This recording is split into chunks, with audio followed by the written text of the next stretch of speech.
All right, so the interface for the product filter is complete. You're just going to log in and click on Filter Data. It's going to bring you to the page and it's going to load all the products in the database. Currently, there's 374 results. The more products that you have, the longer it will probably take to load up. This one's already loaded. Um, the other thing too is we're also caching these images on the server, so that's going to speed things up a lot. Also, the more that you use the system with the same products, those will load faster because your browser will cache them. So I'll go over this real quick. It's pretty self-explanatory. We have the filter results up here, obviously the product data down here, and then the option to either export the data or delete it. And you can either do that in bulk using this checkbox right here, which selects everything, or you can go through individually and select the ones that you want or don't want.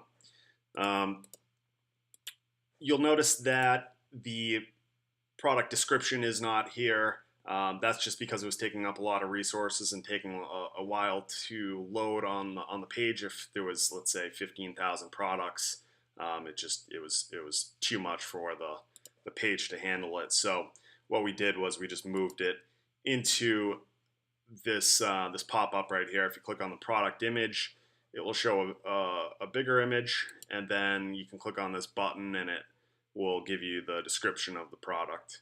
You can click right out of it to close it. I'm going to show you the filter. I'm just going to click on Breeze Arts and Flags. If you don't click anything for either of these, then it's just going to show, it's just not going to put any filter on it at all for that specific category. So this one I'll just leave alone. The best sales rank by default, that's 1, so I'll just leave that alone as well. And then let's just say we don't want anything over 300,000.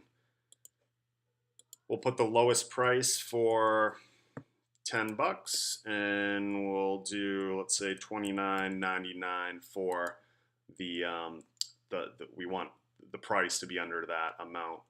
Now it doesn't matter if you leave out the decimal or the price format, it will all work the same. So I'll click Filter Results, and that retrieves back 59 results for us. Everything should be within the parameters that we set up here.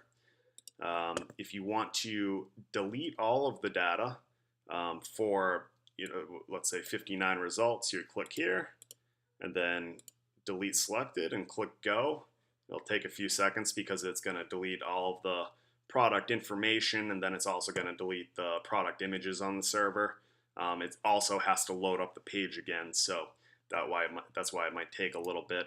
I'll just show you on a couple products. If we delete the first 2 here and then click go, you'll just want to make sure before you do anything that this waiting GIF goes away.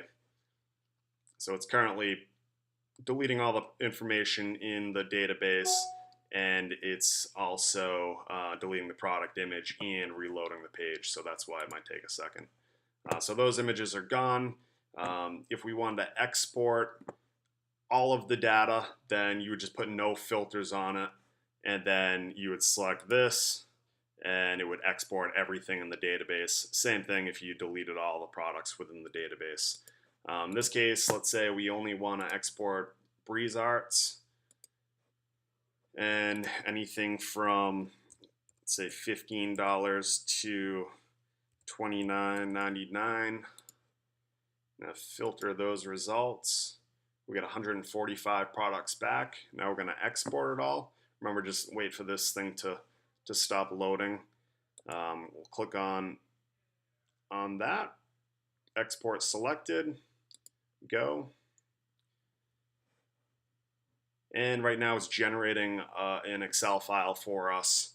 And it's also loading up the product data, so it will take a second or two. Really depends on how much information you have in the database. A few hundred, it's going to be pretty quick. If you're running 15,000 or something like that, then it's going to take a little bit. So this button, the download button appears. You click on that, and it will prompt you to save or open the file.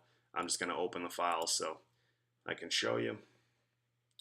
And it exports the ASIN, the title, the price, description, brand, the category, the top level category, the sales rank, and also the SEO image file name. So that is all.